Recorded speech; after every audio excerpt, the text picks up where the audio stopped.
Hey guys, I'm going to do a book review on Dreams of the Dead, The Waking, which is the first one by Thomas Randall. This is a very good book.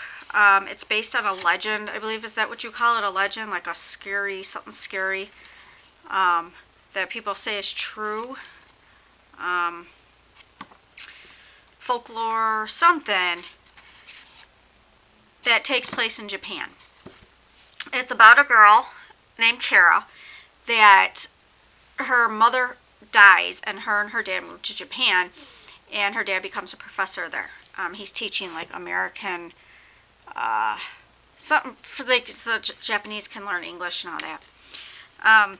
And they're living off campus, so Kara's very close to the campus. And her first day there, she meets a girl that is kind of like a badass, or tries to portray herself as a badass. Her name is Sakura, and Kara finds out that Sakura's older sister, Akana,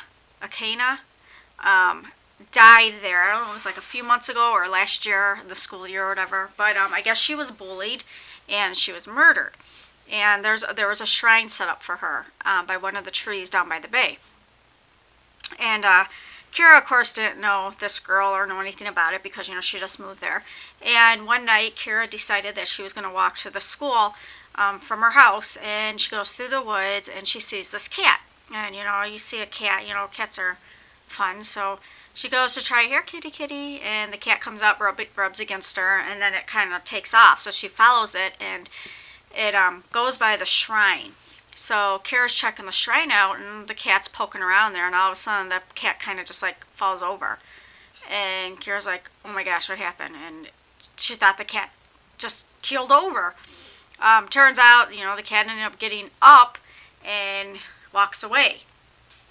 Okay, that was weird. Well, after that, kids started dying. And it was just like, it was the kids that Sakura believed were involved with her sister's death. So Sakura believed that her sister came back from the dead and was haunting them and was killing them. And of course, Kira and the other girl that's Sakura's roommate, and I can't think of her name right now. Japanese names are hard for me to pronounce. They're like, no, there's just, that doesn't happen. It's not real. It didn't happen. It's not her. But then things, just weren't adding up. Things were weird. They were all having nightmares except for Sakura's roommate. And just kept seeing cats' eyes and cats everywhere and just really spooky stuff. And then they found out about it's called a N-O-H, I believe that's how you pronounce it, play. And in Japan they have these, and they're just like retellings of stuff that happened in history, kind of like the folklore stuff. And one of them was about a demon that comes into this world, and it's brought here by the anger of somebody. So they believe that Sakura, through her anger and her grief over her sister, brought this demon into the world. And the demon set off after these kids. But they couldn't understand why Kira, who wasn't there before, was having these nightmares and stuff too. So that's what it was based on. I liked the idea of the story. It totally and completely reminded me of The Ring. Especially look at the cover. Like the girl that crawled out of the TV. Just the way, The Ring was about the girl that died and comes back and haunts people and that. And so that's kind of like what this is about. It's about a demon. There was no character development that I could tell. The main character was Kara, and then Sakura and her roommate were main people too. I liked the characters, but it was more based around this legend, so I didn't get a feel for the characters, and I didn't really get a feel for of who they really were. But I was so wrapped up in the story of this, like the legend, that it didn't really seem to bother me that I wasn't getting to know the characters too well. I believe this took place over a few months, maybe, but the way it's told, and because there is no character development, it kind of seems like it takes place in an even quicker time frame.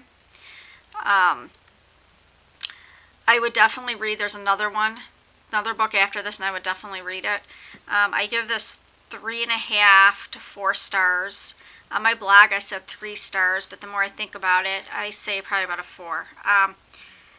It's scary. It's got some scary descriptive stuff in here. Like some of the descriptions is pretty scary, I think. There's no romance in here at all, which is totally fine. But yeah, it's basically just like a horror. If you've seen The Ring, then you kind of know what I mean. That's kind of the way it plays out. So I'm trying to do my reviews a little bit different. I notice that when I do my reviews, I basically just summarize what the story's about and kind of tell a little bit about what I like, which is hard to do, but I definitely know that I express myself really well if I don't like something. But I'm trying to talk more about character development, just more stuff, technical, I don't want to say technical, but just more things on the book besides for what it's about. This book, it's hard for me to do that. Kira seems like the type of person, like she's a really nice girl.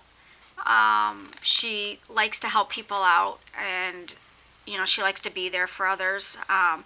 Sakura is very angry.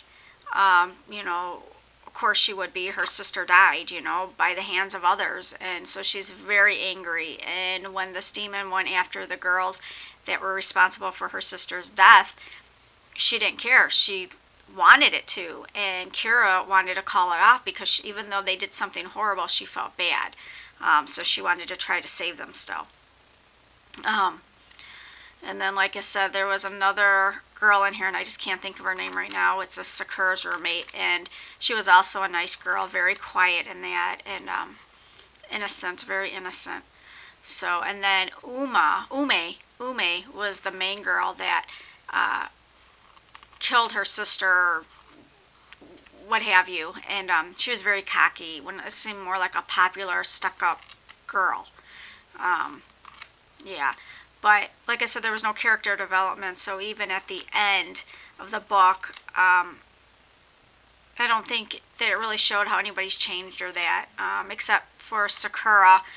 She came back dressed completely different after this incident happened, and but she still had the same attitude, so I don't know. But yeah, good book. Like I said, I'm trying to do my reviews a little bit different, try to explain the characters and how I feel about the characters and all that stuff, but small steps. So I do have a small book haul. I got 2 books in the mail today, and I was going to wait, but I'm expecting so many more that I'm just going to go ahead and say these. I'm really excited about them. The first one that I got here, I got from the book depository, and this is one of them that I requested or told Rachel from the Lady VLA that I wanted, so I'm really excited. Still expecting more. She said I got a total of 4 books, so I'm excited. Anyways, Impulse by Ellen Hopkins. I'm so excited. Like, you just don't even know. Oh, I wish you guys can smell this book. Oh, it smells so good. And just, like, does your heart ever beat faster when you see a book? Like, it's just, oh, and you just get so excited. That's how I am with this book. And then this one, too, I'm really excited about. This one I ordered from the book depository myself. Actually, I think my husband bought this one. It's a debut novel from Jennifer Brown. It's called Hate List. And this one is like 405 pages. It has questions in the back, and resources, helpful websites, programs to make your school a safer place. It's about bullying. It's about a school shooting. So yeah, I'm really, really excited about this book. Really excited about this book. So that's my 2-book haul. Oh, and I got a bookmark, of course, another bookmark from them. It says "Join the Revolution," and it looks like it's a hand holding a book and like a star behind it. And this one is number 16 in the set of 20 bookmarks, and it was designed by Ricardo Reis from Portugal. So very cool.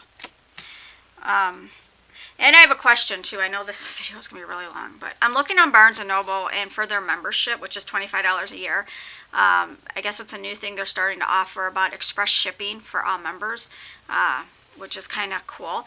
But I don't shop on Barnes & Noble, and I'm wondering if it's worth it. So if anybody has the membership or that, can you please let me know? Did they ever have any sales? I know like Borders, they have like their bargain books. Does Barnes & Noble have anything like that? So yeah, so if anybody can tell me anything about that, that would be great. I think that's it. I'm reading Voluntary Madness right now, and it's a little disturbing to me, but I'll talk about that later. All right, bye guys.